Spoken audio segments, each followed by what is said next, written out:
Hey guys and gals. I hope everyone is staying positive during these trying times. I hope as well that you're staying active. And I know that's super difficult when you're confined. Actually, not really. You just gotta do it. And so I'm super excited to start recording some of my own practices and then sharing them with you guys so that you can stay active, stay motivated. But the one thing I want to say is that if you are going to do any of these practices with me, please watch this video first. I've never done this format before, so I can't see you. I don't know your level of fitness. I can't see your face, right? And facial expressions are super important during the practice.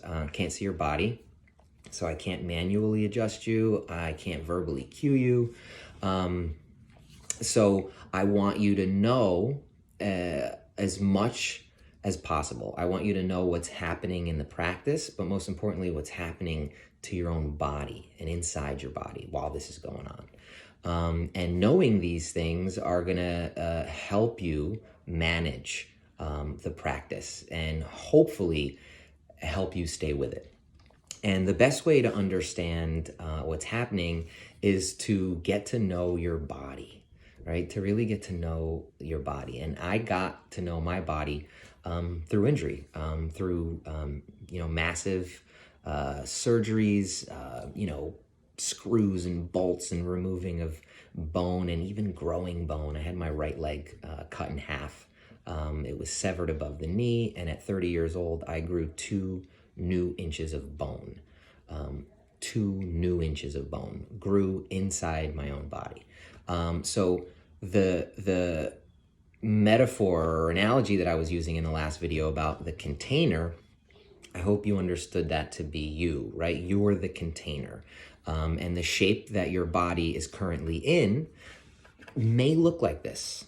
And this isn't a philosophical statement. This is a very direct correlation. These shapes are characterized by their edges.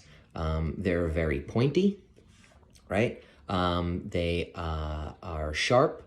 But they usually come to a meet at a very specific point, right? And this is kind of like a 90-degree angle. So I want you to remember this shape.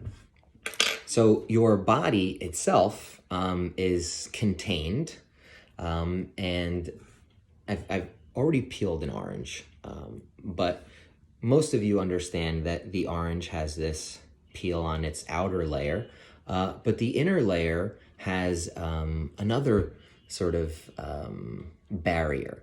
And I want you to focus on the white membrane, this sort of white part of the orange. And I want you to understand that your body is sort of covered in layer very similar to that orange. Your skeleton, right, your shape, the bones are kind of just floating around in your body. And the skin is holding it together. And the skin is the fastest growing thing on your body, right? You literally lose like a pound of flesh a year. Most of the dust around your house is your skin. And right below the skin are these tension wires, right? Fascia. You've probably heard that word before. But the fascia is really what's sort of holding this structure together. And you'll sort of notice the edge of your fascia when you find these rebounds in your body, kind of the edges or the maximum range. And those tension wires, right, they're not just like string and ropes holding things together. Think of them as fiber optic cables. So not only are they holding things, but they're sending and receiving messages along the way, traveling through the whole body, traveling literally right into the bone as well. So as this skin is sort of, or this fascia is laid out in very specific manners, there are these sort of fine little, imagine hairs that poke out of these tension wires that dig right into your bone. And how you stress the bone will actually begin to change the shape. So these shapes are characterized by usually very habitual movement or lack thereof, right? So if I sit really often, you'll notice that everything is sort of stacking, or I'm coming to this point, I'm coming to these 90-degree angles. Even if I work out very specifically in sort of the same range, almost like I'm carving the snow, really, I'm shoveling the snow so I can only walk in the direction that I've shoveled. So your body is really only able to move in very specific areas that have been carved out already, right? But if I start to move very differently with my joints, right, then I'm sort of sweeping all of the snow off. And now my body is freer. And if my body is freer, then so is my mind, so is how I perceive the world. If I'm limited in where I can go physically, then of course I'm less satisfied or a little bit more happy.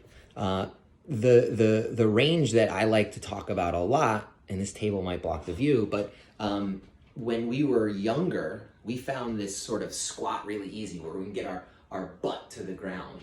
I challenge anyone watching the video now, how easy is it for you to keep your heels on the ground and just squat all the way down?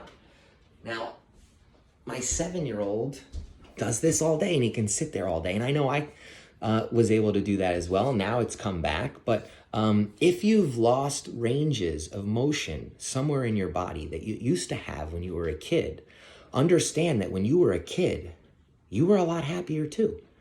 And the correlation between how much movement you had as a child and how much movement you now have as an adult is a direct correlation to how much joy you have in your body or in your life because of how free you are. So we can change our shape, and we can do it literally by adding stress.